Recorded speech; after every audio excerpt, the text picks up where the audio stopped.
Hey guys, welcome. Today we are going to look at part two of the psychology of driving and why some people struggle to learn how to drive. And like I said, if you are someone who is planning to learn how to drive or you're in the process of learning how to drive, please stay tuned. And if you've ever attempted driving before and you gave up because it wasn't your thing and it wasn't working for you too, I think this might also benefit you. Now, the reason why some people struggle is because they have underdeveloped cognitive abilities. Here's what I mean. Now, there's a part of the brain that deals with, your your body's coordination. Now, driving requires that you have a good eye to hand and feet coordination.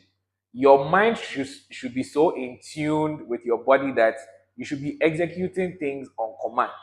You get it? So when you are driving, you have both hands on the steering. Of course, occasionally you have to change gears, your, and then your feet also work on the pedals. So you are driving, you are scanning your environment for obstacles, and you are analyzing scenarios here and there. And maybe there's a dangerous situation that you need to stop. Now, if you want to stop or let's say dodge an obstacle or everything, once you see it, the stimulus or the stimuli is sent, your hand takes the action of doing the turning, and your feet also respond with the appropriate pedals.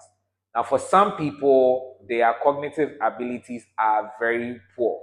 They don't have that, their minds and their bodies are not in harmony. So practically, when you are teaching them how to drive, sometimes it's like, okay, they are seeing it, they are reasoning it, but then their bodies are not coordinating what it should be coordinating. So sometimes you're teaching someone how to drive, and maybe you expect that the car should be moving or the person should be moving, and the person has stopped. And then you ask them, why have you stopped? They're like, say, no, the car is not moving. They start blaming the car itself. Meanwhile, you've taught them and they know that the accelerator is meant for movement, but their foot is on the brake. How do you reconcile the two? The car should be moving, so why do you put your foot on the brake? Unless, of course, you don't know the function of the brake. And sometimes vice versa. You are in a heated moment, you need to quickly apply the brake for the car to stop. Then they just go and press accelerator, and the car moves very fast and almost makes things worse. It tells you that person's cognitive ability is not like fully developed, so they are struggling.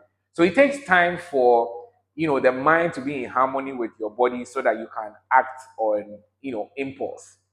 You get a whole point. So that's one reason why some people struggle. And their cognitive abilities are sometimes so underdeveloped that they don't even trust their bodies to do the work.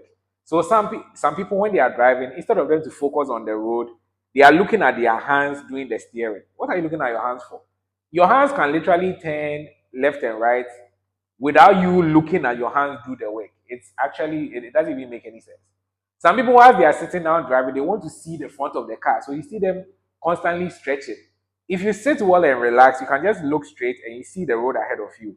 Wherever the car gets to, the eye should be able to see there before the car gets there. But you see them that their focus is the front of the car. And when they are parking in front of anything, they are always like, they want to stretch their necks to see. It is not necessary. Once you sit in your car, you should have a fair idea of how wide the car is and how long the car is. So you should just sit back and relax. And as you are driving, you have this at the back of your mind, and you are just moving like that. You don't have to stretch to see the front of the car before you drive. So a lot of times when people who have poor development in terms of their cognitive abilities, they struggle with this. Sometimes it's so bad that as they are driving, they want to even look at their legs press the pedals. In the beginning, if the person is learning how to drive and they do this, I feel like it's normal. But if it continues for a while, I'm like, no. Like, so the pedals, in fact, if it's an automatic car, especially, the pedals are just two, one on the left, one on the right. And your foot is almost on one. In fact, your foot is on one the whole time. So if your foot is on the brake, right, and you are pressing it, you know that that's the brake. Do you have to look down to see to move your foot to the accelerator? No. So if your mind is well coordinated with your body, all you have to do is just focus on the road. Your hands will do their thing. The hands will do their thing.